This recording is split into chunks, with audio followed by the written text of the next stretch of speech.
नमस्कार विद्यार्थियों, आपका स्वागत है आपके अपने वेदिका क्लासेज के यूट्यूब चैनल में। आज हम बात करेंगे इलेक्ट्रीशियन और वायरमैन फर्स्ट ईयर में थ्योरी सब्जेक्ट के मोस्ट क्वेश्चंस की, जो आपके विभिन्न प्रकार की प्रतियोगिता परीक्षाओं की दृष्टि से बहुत ही महत्वपूर्ण है। अगर आप ITI फर्स्ट ईयर के फाइनल एग्जाम की तैयारी कर रहे हैं या इलेक्ट्रीशियन या वायरमैन बेस की जो कंपटीशन एग्जाम है उनकी तैयारी कर रहे हैं, तो ये वीडियो आपके लिए बहुत ही ज़रूरी है। आप इसे अंत तक जरूर देखें। आज का अपना पहला क्वेश्चन है कि नए घरेलू वायरिंग स्थापना का परीक्षण करने के लिए किस प्रकार के उपकरण का प्रयोग किया जाता है। यानी आपने नए घर के अंदर वायरिंग की है और उसकी टेस्टिंग आप किस इंस्ट्रूमेंट के द्वारा करेंगे।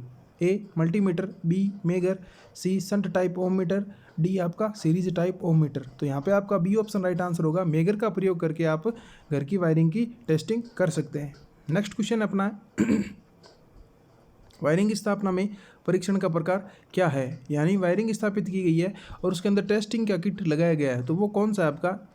ए polarity test, B open circuit test, C आपका insulation resistance test between conductors, और डी आपका insulation resistance test between condenser and earth.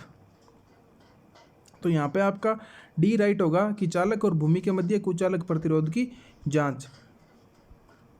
Next question है सिस्टम अर्थिंग कहाँ किया जाता है।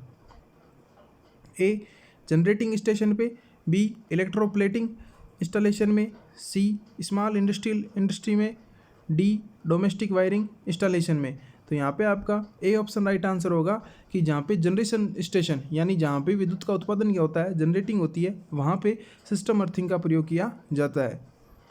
नेक्स्ट क्वेश्चन है मेकर का प्रयोग करके क्या परीक्षण किया जाता है। A polarity test, B insulation resistance test, C earthing electrode resistance test, D earth conductor continuity test. तो यहाँ पे आपका बी ऑप्शन राइट आंसर होगा कुचालक प्रतिरोध परीक्षण या इंसुलेशन रेजिस्टेंस टेस्ट मेगर के द्वारा किया जाता है। नेक्स्ट क्वेश्चन है घरेलू वायरिंग सर्किट में लैंप कम व मोटर धीमी गति से चलने का क्या कारण होगा। यानी आपने मोटर की जांच करने के लिए उसको सीरीज में जोड़ा है, तो लैंप क्या है, कम चमक रहा है और मोटर धीमी चल रही है, तो उसके अंदर कौन सा फॉल्ट होगा।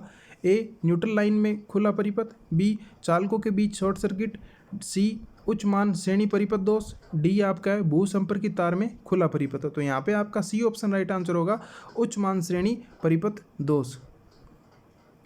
नेक्स्ट क्वेश्चन है सिस्टम अर्थिंग को किस वायरिंग स्थापना के लिए किया जाना चाहिए। ए सब स्टेशन पे, बी गोडाउन वायरिंग में, डी डोमेस्टिक वायरिंग के लिए, डी आपका कॉमर्शियल वायरिंग में। तो यहाँ पे आपका ए ऑप्शन राइट आंसर होगा भी सब स्टेशन पे सिस्टम अर्थिंग का प्रयोग किया जाता है। नेक्स्ट क्वेश्चन अपना है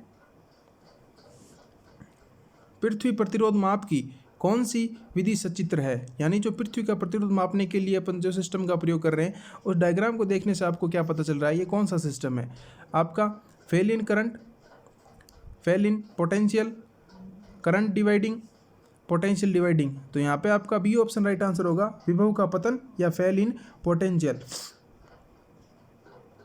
नेक्स्ट क्वेश्चन है IE नियम अनुसार उदासीन संयोजन में हार्मोन विकृति को कैसे नियंत्रित किया जाता है। प्रतिबाधा के मध्य से कम करके अपन, बी आपका प्लेट द्वारा अर्थिंग के द्वारा, सी आपका चालकों का आकार बढ़ाकर, डी आपका समान अर्थिंग देने से। तो यहाँ पे आपका ए ऑप्शन राइट आंसर होगा प्रतिबाधा मध्य की कमाई करके, यानी अर्थिंग थ्रोड इम्पीडेंस। नेक्स्ट क्वेश्चन है अर्थ प्रतिरोध परीक्षक में धारा उत्क्रमक का क्या कार्य होता है। ए AC को DC में परिवर्तित करना, बी DC की ध्रुवता को उलट देना, सी DC आपूर्ति को AC आपूर्ति में बदलना, सी आपका जनित्र की घूमने की दिशा को बदलना। तो यानी अर्थ प्रतिरोध परीक्षण में जो धारा उत्क्रमक होता है वो क्या करेगा, उत्प्रेरक आपका।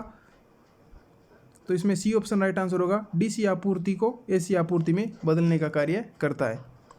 नेक्स्ट क्वेश्चन है अपना गूंथे हुए कंडक्टर को ठोस कंडक्टर की तुलना में क्या फ़ायदा होगा। ए लागत कम, बी अधिक लचीला, सी कम वोल्टेज पात, डी अधिक कुचालक प्रतिरोध। तो यहाँ पे आपका बी ऑप्शन राइट आंसर होगा अधिक लचीला यानी मोर फ्लेक्सिबिलिटी। नेक्स्ट क्वेश्चन है आपका पृथ्वी के प्रतिरोध को कैसे कम किया जा सकता है। ए दोहरी अर्थिंग प्रदान करके, बी अर्थिंग के लिए गड्ढे की गहराई कम करके, सी इलेक्ट्रोड की लंबाई बढ़ाना, डी इलेक्ट्रोड की लंबाई घटाना। तो यहाँ पे आपका ए ऑप्शन राइट आंसर होगा। दोहरी अर्थिंग प्रदान करके पृथ्वी का प्रतिरोध को अपन कम कर सकते हैं। नेक्स्ट क्वेश्चन है, पृथ्वी प्रतिरोध को मापने के लिए इलेक्ट्रोड को एसी की आपूर्ति करने का क्या कारण है? ए स्थिर विद्युत शील्ड प्रदान करने के लिए, बी मीटर में कुंडली को सुरक्षित रखने के लिए, सी मीटर में धारा का मान घटाने के लिए, डी विद्युत अपघट्य विद्युत वाहक बल को हटाने के लिए। तो यहाँ पे आपका डी ऑप्शन राइट आंसर होगा। Avoid the effect of electrolytic EMF inference, यानी विद्युत अपघट्य में विद्युत वाहक बल को हटाने के लिए। नेक्स्ट क्वेश्चन अपना है, मेगर प्रयोग में नहीं है फिर भी क्यों सूचक पैमाना शून्य पर स्थिर नहीं है? तो यानी अगर आप क्या कर रहे हो, किसी टेस्टिंग में मेगर का प्रयोग नहीं कर गए, फिर भी उसमें क्या है कि सूचक में पैमाना शून्य पर स्थिर नहीं है, तो उसका रीज़न क्या होगा? ए ऑप्शन है यह बल लागुण को नियंत्रण नहीं कर रहा, बी है हवा घर्षण डोपिंग प्रदान कर रहा है, सी है विचलन बल लागुण धारा के समानुपाती है, डी है आपका विचलन बल लागुण धारा के वर्ग के व्युत्क्रमानुपाती है। तो यहाँ पे आपका ए ऑप्शन राइट आंसर होगा, यह बल लागुण को नियंत्रण नहीं कर रहा है। नेक्स्ट क्वेश्चन है, पृथ्वी प्रतिरोध प्रेरक परीक्षण में ओम मीटर सुई के विक्षेप किसके अनुपाती होगा? ए धारा कुंडली में धारा के, बी धारा विभव कुंडली में धारा के, सी हैंडल घूर्णन की गति में, डी दोनों कुंडलियों में धारा के अनुपात में। तो यहाँ पे आपका क्वेश्चन से डी ऑप्शन राइट आंसर होगा, दोनों कुंडलियों में धारा के अनुपात के। नेक्स्ट क्वेश्चन है, पृथ्वी प्रतिरोध परीक्षण किस सिद्धांत पर कार्य करता है? ए स्वप्रेरण, बी अन्योन्य प्रेरण, सी विभवपात विधि, डी फ्लेमिंग का बाएं हाथ का नियम। तो यहाँ पे आपका सी ऑप्शन राइट आंसर होगा, विभवपात की विधि। नेक्स्ट क्वेश्चन है, उपकरण अर्थिंग की तुलना में सिस्टम अर्थिंग अलग क्यों है? ए ऑप्शन है यह केवल मनुष्य को रक्षा करती है, बी ऑप्शन है यह सभी परिपथों को दोष से बचाती है, सी ऑप्शन है यह धारावाहक चालकों से संबंधित है, डी ऑप्शन है यह गैर धारावाहक धातुओं से संबंधित है। तो यहाँ पे आपका सी ऑप्शन इसके अंदर राइट आंसर होगा। जो आपका उपकरण अर्थिंग है ये धारावाहक चालकों से संबंधित है। नेक्स्ट क्वेश्चन है, यदि किसी व्यक्ति को 20 मिली एम्पियर का झटका प्राप्त होता है तो उस पर क्या प्रभाव पड़ेगा? ए कोई प्रभाव नहीं पड़ता है या कोई संवेदना नहीं होगी, बी दर्दनाक झटका, सी हृदयघात, डी बेहोशी। तो यहाँ पे आपका बी ऑप्शन राइट आंसर होगा कि उसके दर्दनाक झटके को महसूस करेगा। नेक्स्ट क्वेश्चन है, एमसीबी के किस विद्युत उपकरण में एल श्रेणी का प्रयोग किया जाता है? ए गीजर में, बी लोकोमोटिव, सी हैलोजन लैंप, डी आपका एयर कंडीशनर। तो यहाँ पे आपका ए ऑप्शन राइट आंसर होगा गीजर। नेक्स्ट क्वेश्चन अपना है, डेड लघु वायरिंग इंस्टॉलेशन में मेगर क्या पड़ रहा है? यानी क्या होगा डेड वायरिंग, यानी जो वायरिंग पूर्ण रूप से शॉर्ट हो चुकी है, जैसे डेड का मतलब होगा मृत है, यानी उसमें विभिन्न प्रकार के फॉल्ट है, उसमें इंस्टॉलेशन में आगे मेगर क्या पड़ेगा? तो उसका आपको पता है प्रतिरोध। ए ऑप्शन राइट आंसर होगा 0 मेगा ओम प्रतिरोध। ए ऑप्शन आपका इसके अंदर राइट आंसर होगा। नेक्स्ट क्वेश्चन है, क्रिम्पिंग के क्या फ़ायदे हैं? यानी आपने देखा होगा बड़े बड़े जो वायर होते हैं उनको अपन जॉइंट नहीं कर सकते, तो वहाँ पे क्रिम्पिंग का प्रयोग किया जाता है, लग्स लगा के उसको। तो यहाँ पे आपका ये ऑप्शन है साफ सुथरा रूप देना, बी है भंवरधारा हानि को कम करना, सी है डिले संयोजनों को टालना, और डी आपका आसानी से बदलना। तो यहाँ पे आपका सी ऑप्शन राइट आंसर होगा, डिले संयोजनों को टालना।